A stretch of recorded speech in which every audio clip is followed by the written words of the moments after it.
Halloween is one of my girlfriend's favorite times of the year. We often wear costumes with a similar theme. We've been vampires, we've been superheroes, and last year we were a gangster and his girl. But for Halloween this year she decided that she wanted to do something a little different, something with a slight twist from the norm. Something that well read on and all will be explained. Sabrina, before you ask, her last name is not Spellman, has a sense for the adventurous, the weird, and the wacky. So this year we decided to dress as an angel and a devil. Something I was looking forward to. Because Sabrina looks like an angel. Little did I know she was going to put her own slight twist to the costumes we were due to wear. Like a certain television which Sabrina lived with her aunts, Beth and Mary, it was pure coincidence, I assure you, and they ushered me upstairs to where their niece was waiting for me. She met me at the top of the stairs and dragged me to her room. I saw her costumes hanging from her wardrobe doors. My eyes went wide. The costumes were both designed for girls. I gulped. Sabrina giggled. I'm going to turn you into a girl, Mike. She smiled. You're going to be my girlfriend for Halloween. She hugged me. My aunts and I are going to work our magic so that no one will know it's you. She kissed my cheek. All I ask is that you trust me. You do trust me? Of course I trust you. I paused, but I looked at her. Okay, I'll do it. I sighed gently. She squealed with delight and started to undress me. Before I knew it, I was stripped to my underwear and being led to her bathroom. Lose the boxers, Mike, Sabrina chuckled. I need to cover you with hair remover, which she did. I'll leave you to shower.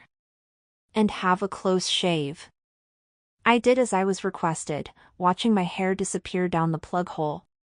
From the neck down I was smooth and hairless. Wrapping a towel around me, I walked into Sabrina's room.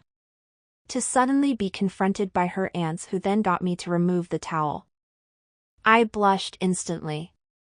Beth chuckled. Don't be shy, Mike.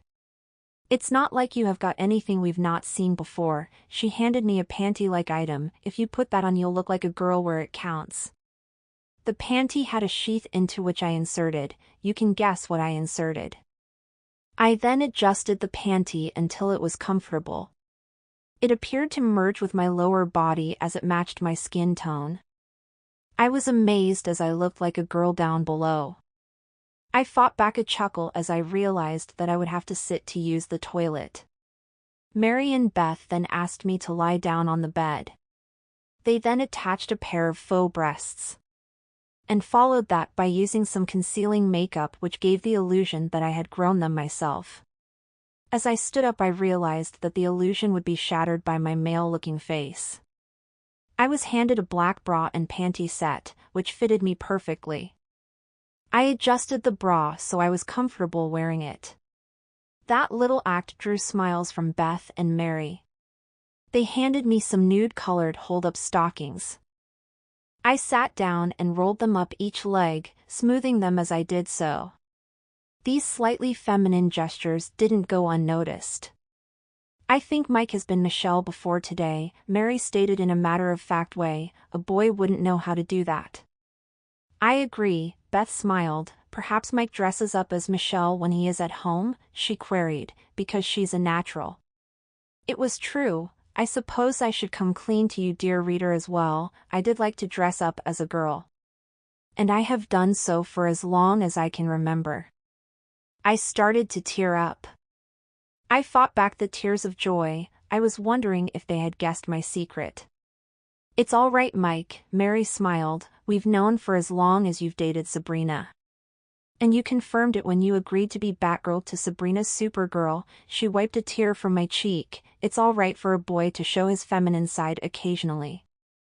Especially when he's going to be as pretty as you are when we've worked our magic. Mary led me to Sabrina's vanity. Now let's begin.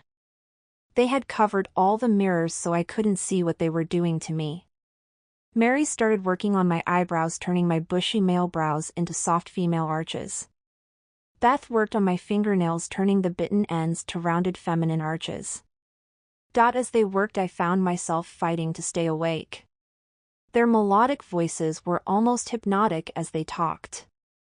I slowly found myself relaxing any tension I had disappeared. Sabrina smiled as she watched her aunts transform me, laughing as they squeezed me into a corseted waist nipper. She smiled as I slipped on the red blouse and black miniskirt. She watched in amazement as under her aunt's ministrations with makeup my male self disappeared, to be replaced by a much more feminine version of myself. Sabrina remarked that it was as if I had been born a girl, and a pretty girl at that. They styled the wig into a wilder hairstyle, capping it all off with a pair of red horns. She was equally amazed as I put on the red-heeled boots, zipping them up and taking steps to get used to them. Mary and Beth both smiled. Mary turned to her niece and in a whisper told her, whilst we were doing her makeup we planted some subliminal skills. "Mike, sorry, Michelle will be as feminine as you desire. You wanted a girlfriend for tonight, so please take care of her." Beth looked at Michael. "Now Michelle, maybe Mike will stay as Michelle. She's walking in those heels as if she has been wearing heels for years." Sabrina smiled. "Aunt Beth, Aunt Mary, let's not rush Mike.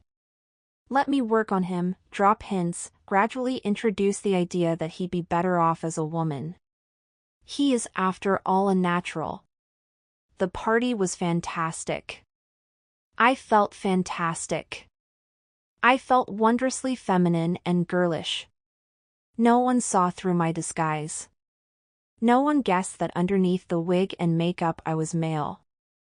I was dressed as a female devil and I liked it. It was as Sabrina had assured me. I was comfortable as a girl. A series of strange thoughts crossed my mind. What if I was meant to be a girl? Had Sabrina and her aunts awoken something within in me? Was the girl I was tonight the true me? Sabrina smiled as I danced with John Burroughs, a boy I had known for years. But I fought back a laugh at his disappointed look as she claimed me as hers. She took me to one side and kissed me gently. "I have a couple of questions for you. Do you, my sweet Michelle, want to go back to being Michael?" she whispered in my ear, "or do I have my Halloween girlfriend for a little longer?" I was being given the choice. Stay as Michelle or return to being Michael. Sabrina gently squeezed my hand to reassure me. I knew the choice would be mine. But another thought crossed my mind. "Don't worry," Sabrina said as if guessing my inner thoughts, "it's Halloween.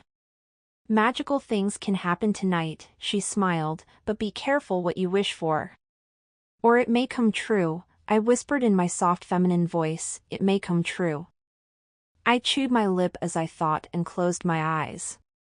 Sabrina held me close. "I think I know what your answer is going to be," she whispered in my ear. "Are you ready, Michelle?" She asked, "Are you ready to face your new life?"